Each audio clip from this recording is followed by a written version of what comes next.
With you whenever it is available, ठीक है, ताकि जो क्लास मिस कर दिए उनको मिल जाए, ठीक। हॉरिजॉन्टल और वर्टिकल, अब हमने हॉरिजॉन्टल में तुमको बताया था किसमें होता है, लेजिस्लेटिव, पार्लियामेंट, एग्जीक्यूटिव, गवर्नमेंट, और फाइनली किसी को मालूम है लास्ट विंग, जुडिशियरी, ठीक है। और वर्टिकल क्या होता है, सेंटर गवर्नमेंट के बीच में, उसके बाद आती है स्टेट गवर्नमेंट, उसके बाद आती है लोकल गवर्नमेंट, क्या आती है, लोकल, लोकल गवर्नमेंट। अब बेटा देखो, सेंटर गवर्नमेंट को मैंने बताया था फेडरल गवर्नमेंट भी कहते हैं, स्टेट गवर्नमेंट को प्रोविंशियल गवर्नमेंट भी कहते हैं, और लोकल को कम्युनिटी भी कह सकते हैं, ठीक है। लोकल गवर्नमेंट का मतलब हो गया जो हमारे यहाँ पंचायत होती है ना, पंचायत और म्यूनिसिपैलिटी, इनको कहते हैं लोकल गवर्नमेंट। अब बेटा देखो, डिस्ट्रीब्यूशन ऑफ पावर जो है ना, ये हॉरिजॉन्टल है, इसको हम कहते हैं सेपरेशन ऑफ पावर। इसको क्या कहते हैं, सेपरेशन ऑफ पावर, ठीक है। सेपरेशन ऑफ पावर ये किस लिए होता है, ताकि कोई एक भी विंग सुप्रीम ना बन जाए, कि वो कंट्री को अकेले चलाने लगे अपने हिसाब से। क्या चीज है ये, सेपरेशन ऑफ पावर, जो हॉरिजॉन्टल डिस्ट्रीब्यूशन है, किसके बीच में, लेजिस्लेटिव, एग्जीक्यूटिव और जुडिशरी के बीच में। और जो वर्टिकल पावर डिस्ट्रीब्यूशन है, सेंटर, स्टेट और लोकल गवर्नमेंट को, इसको हम लोग क्या कहते हैं, बेसिकली फेडरलिज्म। इसको क्या कहते हैं, फेडरलिज्म।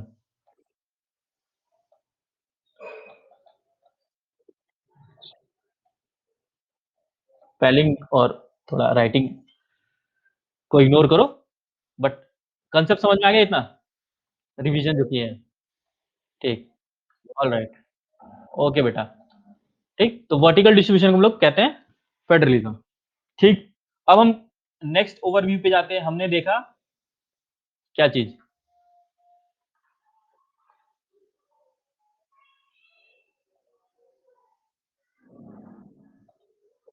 इसके बाद हमने देखा था, मैं बता रहा हूं तुम लोगों को, why power sharing is desirable, बताया था ना सबको, दो reason, prudential methods, prudential reason और मॉरल रीजन, इसमें भी दो रीजन बताए थे, और इसमें एक बताया था, ठीक। इसके बाद इससे एक और मैंने तुम लोगों को इंपॉर्टेंट कंसेप्ट बताया था, जो क्या था, रेस, एथनिसिटी और लिंग्विस्टिक बेसिस पे था, ठीक। और फिर मैंने केस स्टडी डिस्कस किया था किसका, बेल्जियम और श्रीलंका का। तो अभी तक इसमें किसी को डाउट था तो बता दो, क्लास अभी तक किसी को इन सब चीजों में डाउट था,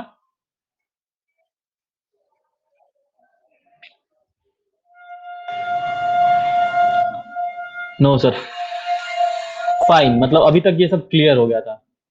तो अब हम इसका लास्ट पे जाते हैं,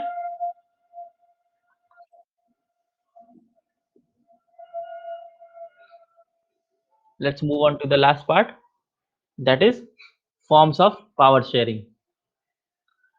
अब देखो क्लास, बेसिकली पावर शेयरिंग मैंने तुमको बता दिया कि दो रीजन से होता है, ठीक है।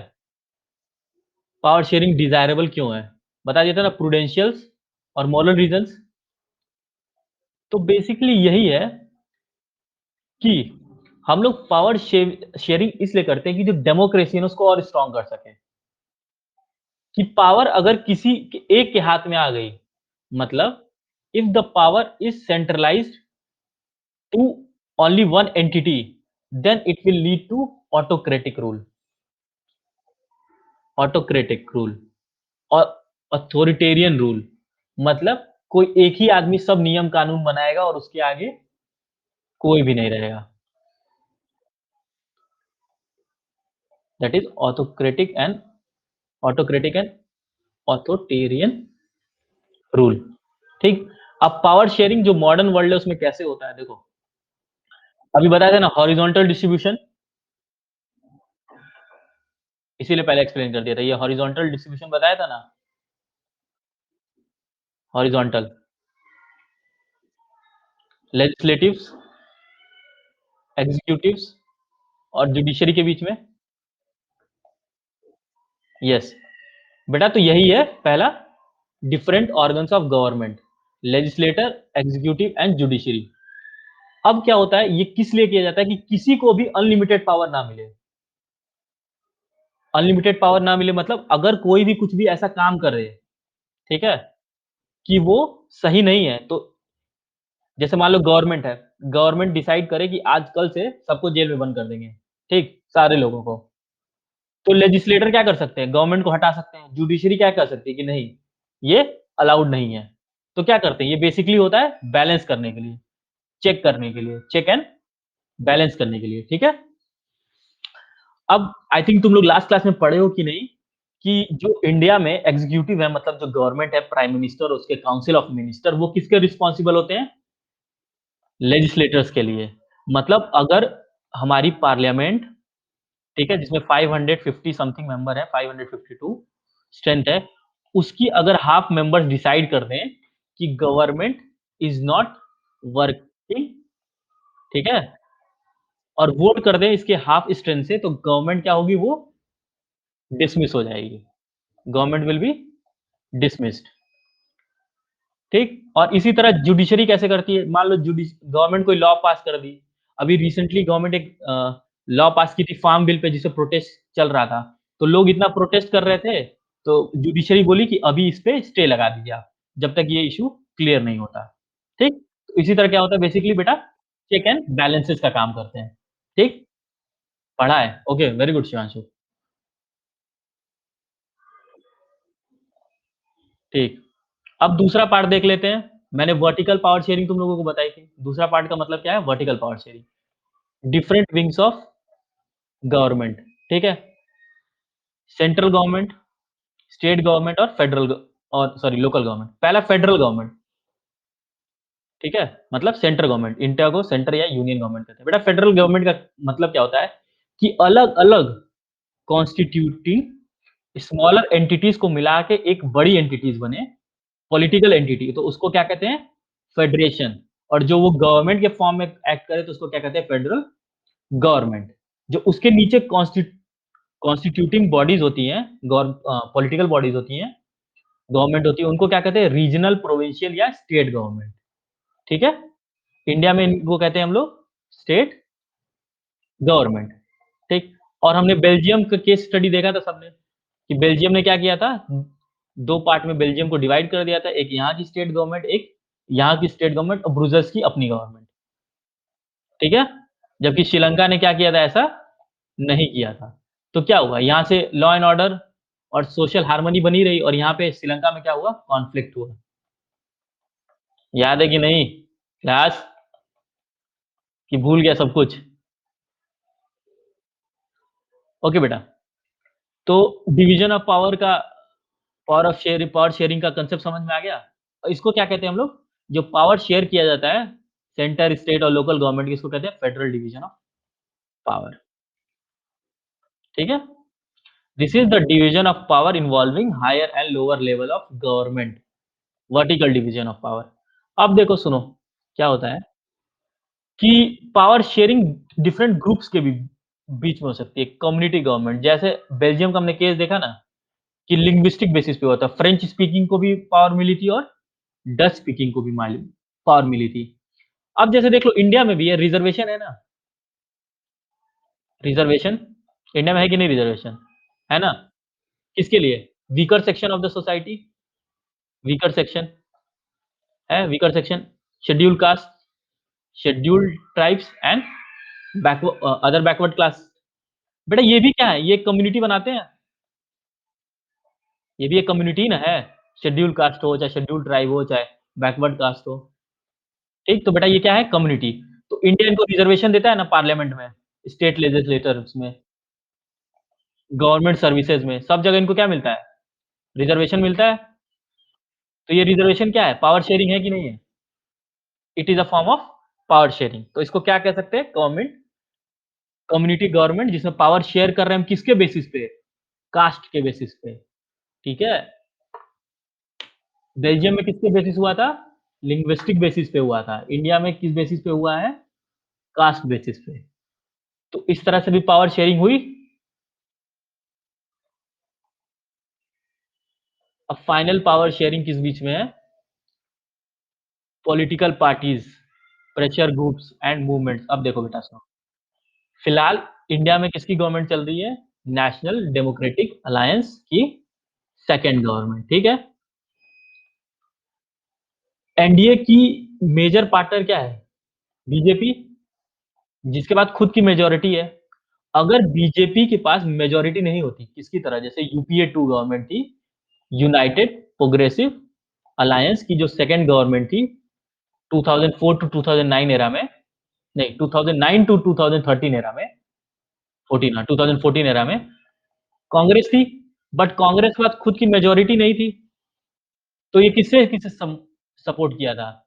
समाजवादी पार्टी से, एसपी इनको सपोर्ट करते थे, इनको कम्युनिस्ट सपोर्ट करते थे, सीपीआई, ठीक है। इनको तृणमूल कांग्रेस सपोर्ट करती थी, साउथ की डीएमके सपोर्ट करती थी। तो ये क्या होता था? अलग-अलग पॉलिटिकल यूनिट से मिला के ये क्या बनाए थे? Coalition government. क्या बनाए थे ये? Coalition government. तो ये क्या है? दूसरी पॉलिटिकल पार्टी के साथ क्या है? पावर शेयरिंग हुआ। BSP, yes Shivanshu, Bahujan Samaj. दोनों लोग थे बेसिकली, बीएसपी भी रही होगी, अब हमको उतना याद नहीं है। बट हाँ, समाजवादी पार्टी थी ये याद है, बीएसपी भी रही होगी। तुम लोग कह रहे हो तो ठीक है। बट कोलिशन गवर्नमेंट का कांसेप्ट समझ में आ गया ना कि कोलिशन में कैसे पावर शेयरिंग हुई पॉलिटिकल पार्टीज के बीच में। अब प्रेशर ग्रुप्स क्या है बेटा? देखो, प्रेशर ग्रुप्स क्या होते हैं? जैसे अभी हम लोग प्रेशर ग्रुप देख लेते हैं, सबसे लाइव एग्जांपल फार्म प्रोटेस्ट का चल रहा था ना, फार्मर्स का। तो फार्मर क्या करते हैं? प्रेशर ग्रुप बनाएँगे अपना और वो डिसाइड करेंगे कि हम किसको वोट देंगे, सब लोग मिलके। अब सब लोग मिलके डिसाइड करेंगे तो कुछ फार्मर के रिप्रेजेंटेटिव्स भी जाएँगे। अब फार्मर के रिप्रेजेंटेटिव जाएँगे तो क्या होगा? पावर उनको भी मिलेगी। तो ये क्या हो गया? प्रेशर ग्रुप के साथ पावर शेयर करना हो गया। ठीक है बेटा, बीएसपी हम मान लिए। सब बीएसपी के सपोर्टर है क्या यहाँ पे? BSP, BSP, BSP. चलो, भारत माता की जय। चलो आगे बढ़ा जाए। अब देखते हैं बेटा क्या है मूवमेंट्स। मूवमेंट्स क्या होता है बेटा कि जैसे कोई एक ऐसा इवेंट हो जाता है ना, जिसकी वजह से लोग इन्फ्लुएंस आ जाते हैं, मतलब उनको वोट करने लगते हैं। जैसे इंडिया में चलता था नक्सलिज़्म चलता है अभी। नक्सलिज़्म क्या है? एक मूवमेंट है। तो जो नक्सल के लीडर्स होते हैं, उनको क्या कहते हैं? जो नक्सल अफेक्टेड एरियाज़ है, वो लोग वोट करते हैं। तो क्या होता है? इनको भी पावर मिलता है उस एरिया में। तो ये क्या होता है? किसी मूवमेंट से अभिषेक बेटा सिंपल में भी तुम टाइप टाइप कर सकते थे बीएसपी। क्या ज़रूरत है इतना डेकोरेट करने का? अब बताओ क्लास इतना क्लियर हो गया है कि नहीं? क्लियर है? ठीक, अब देख लेते हैं कि कुछ प्रेशर ग्रुप्स के एग्ज़ाम्पल देख लो तुम लोग, ठीक है?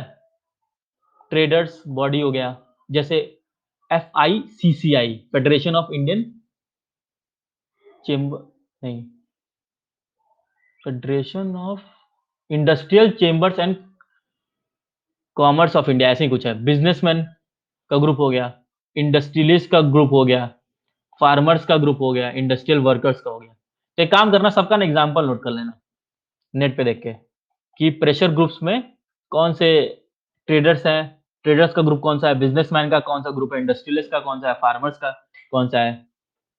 जैसे फार्मर्स का था ऑल इंडिया किसान सभा, इंडस्ट्रियल वर्कर्स का है ऑल इंडिया ट्रेड यूनियन, ठीक? इसी तरह सबका नोट कर लेना। तो इसी तरह पता चला हमको कि movement, social movement, pressure group और पॉलिटिकल पावर्स के साथ पावर शेयरिंग कैसे होती है। क्लास अभी तक किसी को क्लियर या किसी को कोई भी डाउट?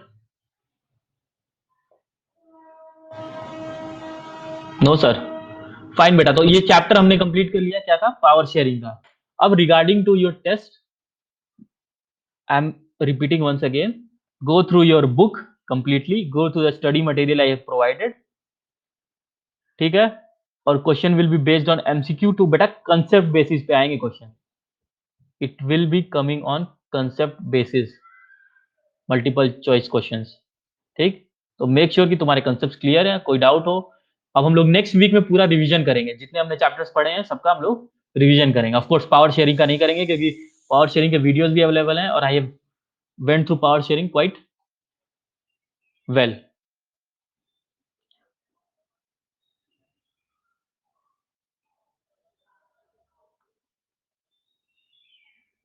ठीक है फाइन क्लास। अब इसको बंद करते हैं और अब हम एक बार फेडरलिज्म पे एक इंट्रोडक्शन दे देते हैं, ठीक है? अब देखो बेटा किसने क्वेश्चन पूछा था? सपना ने ना I think dual objectives of federalism. अब हम बताएँगे इसका भी, ठीक? तो I am stopping this file, okay? I am opening the white board.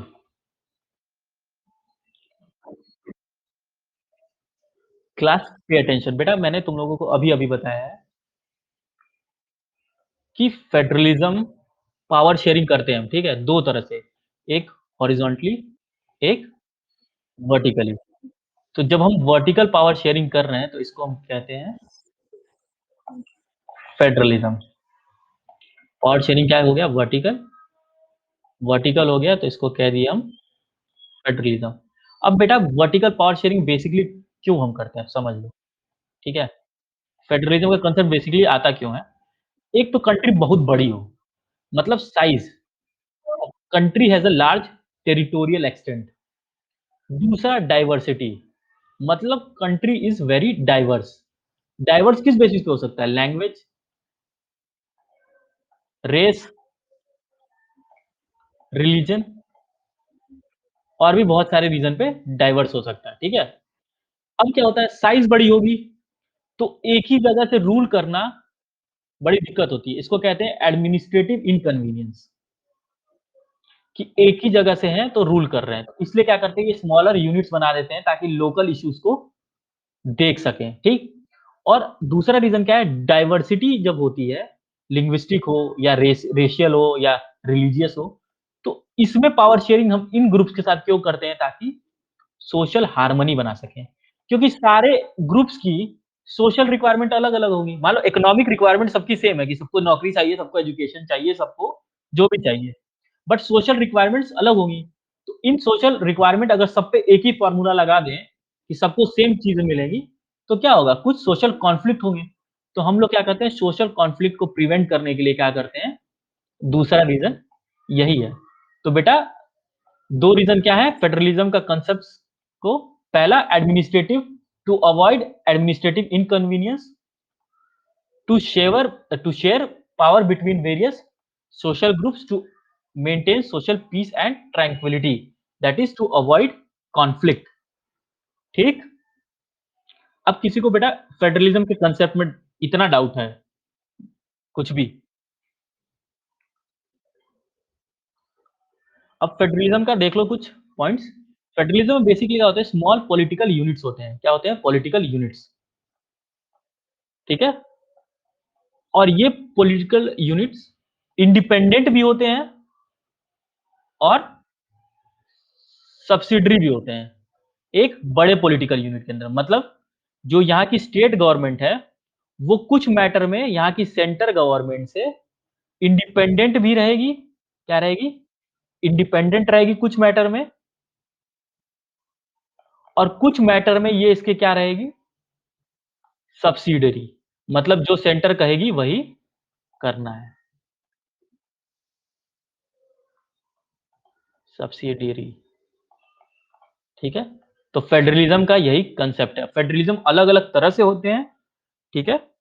वो हम लोग नेक्स्ट क्लास में देखेंगे। इसी तरह I will take your live classes not daily but according to convenience and feasibility और सबको अब कंप्लीट करने के बाद ये फेडरलिज्म का chapter we will go through revision mode, ठीक है? Sir according to which article it is necessary to have 3 organs of government in India? According to which article? बेटा कॉन्स्टिट्यूशन का पार्ट पूछ रही हो क्या साक्षी? ओके बेटा कॉन्स्टिट्यूशन में बेसिकली बेटा आर्टिकल तो मेंशन्ड है, ठीक है? आर्टिकल जो पावर शेयरिंग का है, वो भी जान ही लो, जानना ही है तो। ठीक है? पावर शेयरिंग का जो भी आर्टिकल है, आर्टिकल 246 से स्टार्ट होता है। ठीक है? आर्टिकल 246 से स्टार्ट होता है और ये बहुत सारे आर्टिकल्स हैं इसमें 270, 280 समथिंग समथिंग समझ लो रफली अ, ये 246 से 200 कितना 70 70 समथिंग आता है 270 279 ऐसे ही मान लो 270 में ठीक है। अब एग्ज़ैक्ट हमको लास्ट नहीं याद है। उसके अलावा एक आर्टिकल आता है 350 के आस-पास 352 357 ठीक? जिसमें इमरजेंसी प्रोविज़न दिए हुए हैं, ठीक है? ये आर्टिकल में पावर शेयरिंग किस है लेजिस्लेटिव डोमेन में जहाँ पे लॉ बना सकते हैं, ठीक? और फाइनली इसका बेसिकली डिस्ट्रीब्यूशन ऑफ पावर कहाँ दिया हुआ है शेड्यूल 7 में। Schedule 7th of Indian constitution जिसमें लिस्ट दी हुई है। यूनियन लिस्ट, ठीक है? स्टेट लिस्ट और federal list, concurrent list sorry. मतलब यूनियन लिस्ट मतलब जो सब्जेक्ट जिसमें यूनियन पावर बना सके, लॉ बना सके, स्टेट जिसमें स्टेट लॉ बना सके और कॉन्करेंट जिसमें दोनों लॉ बना सके, ठीक? Article 352, 356, 360 emergency. Yes Shivanshu, you are right. बेटा साक्षी ये समझ में आया तुमको, जो बताया अभी? Yes sir. श्योर बेटा? No state government has its own power. कौन बोला है बेटा? State government do have powers. Khushi? हाँ, सपना देखो बेटा, in a in a federal system the central government can not order the state government to do something. बेटा yes they can order, इसीलिए तो ये लिस्ट बनी है। ये लिस्ट बनी है कि अगर यूनियन गवर्नमेंट का कोई मैटर है, तो यूनियन गवर्नमेंट कहेगी तो स्टेट गवर्नमेंट को करना ही पड़ेगा। जैसे समझ लो डिफेंस, अगर जो बॉर्डर समझ लो जैसे जम्मू कश्मीर है, इंडियन गवर्नमेंट कहती है कि नहीं, वहाँ पे हम 5G नेटवर्क लाएँगे और और मिलिट्री को हम भेजेंगे, ताकि बॉर्डर मेंटेन हो सके, तो स्टेट गवर्नमेंट मना कर पाएगी? नहीं कर पाएगी। कॉन्करेंट लिस्ट में भी क्या होता है कि स्टेट गवर्नमेंट अपना लॉ बनाता है, बट जो सेंट्रल गवर्नमेंट अगर उस पे लॉ बना दे, तो उसका लॉ क्या हो जाएगा, इसको ओवरराइड कर जाएगा। मतलब central law will provide in case of concurrent list, ठीक है? अब सपना तुम्हारा क्लियर हो गया ना?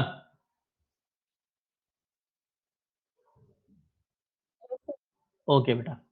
तो फेडरल सिस्टम में होता है कि central government can order the state government to do something. Now Khushi, it is a very good question. No state government has its own power. बेटा state government do have their power under the state list, ठीक?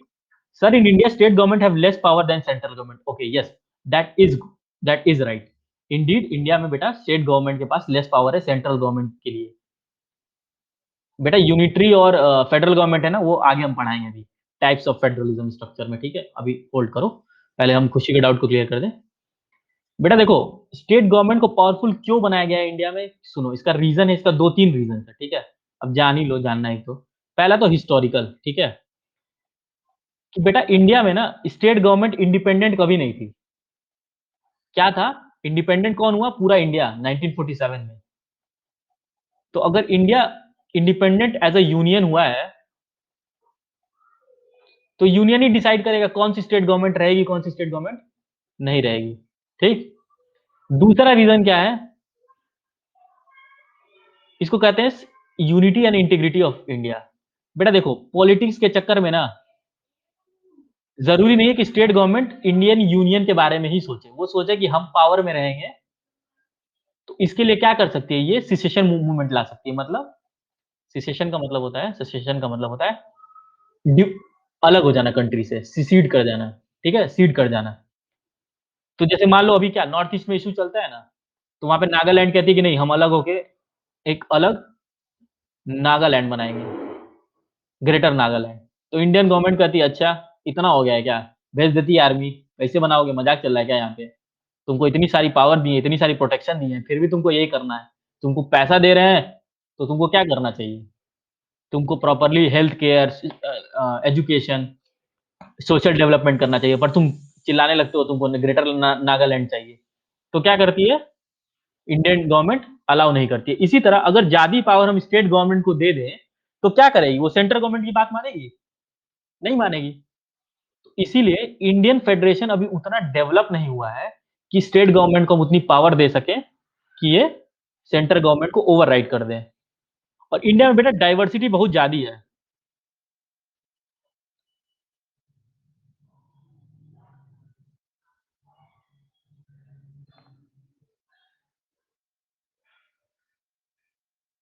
ठीक है।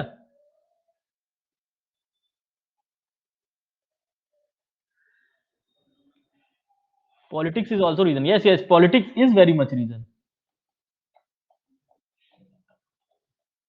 Article first of it is the mention that India is a union of states. Yes, yes, yes.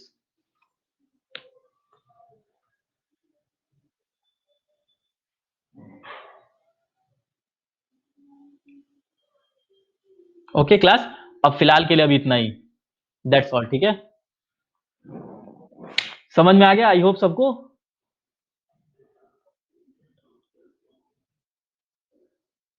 चलो thank you बेटा। फिर से अगर जिस जो नहीं, धन्यवाद गुरुजी, वाह शुक्रिया चेला। चलो रिफर कर लेना वीडियो, किसी को भी डाउट होगा, बाकी जब भी अवेलेबल रहेगा।